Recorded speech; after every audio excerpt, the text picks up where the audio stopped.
Hey, how you doing? Hi. She kind of pops out of the garbage pile and gets on the dress, and then the long train follows her. I mean, I loved everything about that. I loved the hair and makeup. I loved all the news clippings that says Cruella's kind of on top of the world, the way she's taunting her. I also love that she was dumped out of a garbage truck and popped up looking like that. It's fun on every level, that one. I mean, you know that famous phrase or aphorism, clothes make the man. Well, clothes certainly made the woman in this case, in the sense that a lot of the work, the character work, was really done by the clothes. And I understood, I think perhaps for the first time in my life, the real power of what we would call high fashion, haute couture. You know, that an outfit just is such an extraordinary statement, and it's a kind, you're wearing art, really. I thought it was funny when the dogs were supposed to move and they just wouldn't move on camera, and then the owner would walk up, like the trainer would walk up and be like, hey, you really have to do this now. Hey, sit, stay, look at me, treat, look at me, not there, here, and okay, say action, Craig, and action. And they do all this work to get the dog to behave, and then they yell action again and the dog doesn't do a thing. That was hysterical, watching these trainers basically go crazy and have this emotional, angered relationship with the dog that it won't do the very thing it was hired to do. I've just remembered one moment where you had all of the Dalmatians barking at you and all of the trainers going and all of them were you. And that was actually very funny. I forgot about that. That was up in the flat.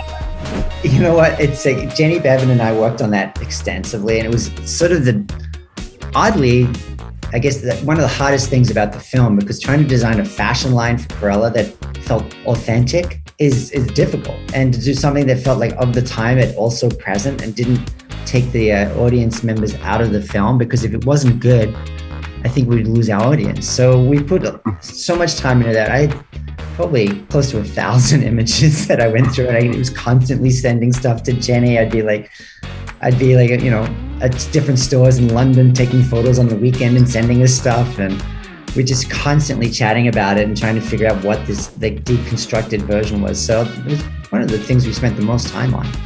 Gosh, that's a really good question, because it inherently they're meant to be kind of split, black and white.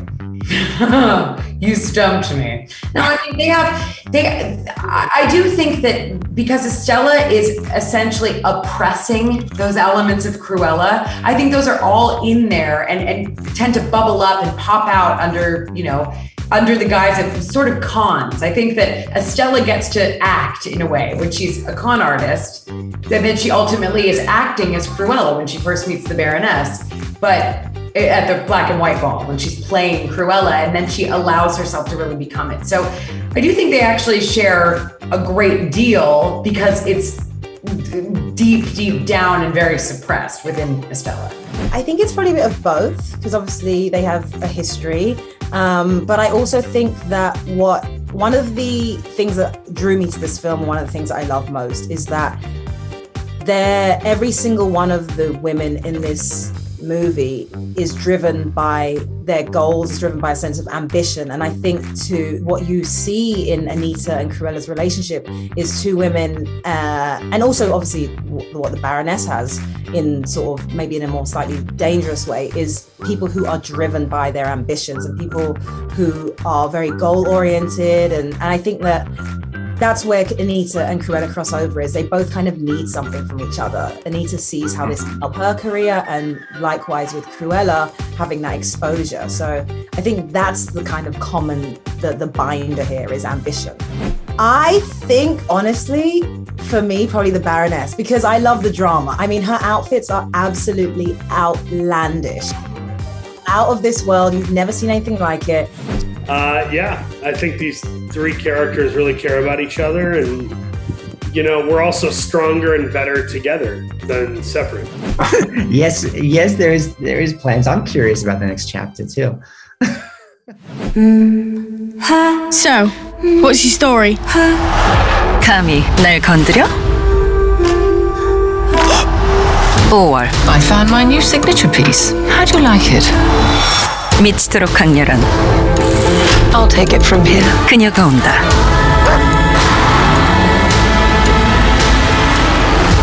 What was your name? 크루엘라. 디즈니 크루엘라. 5월 26일 기대해도 좋아.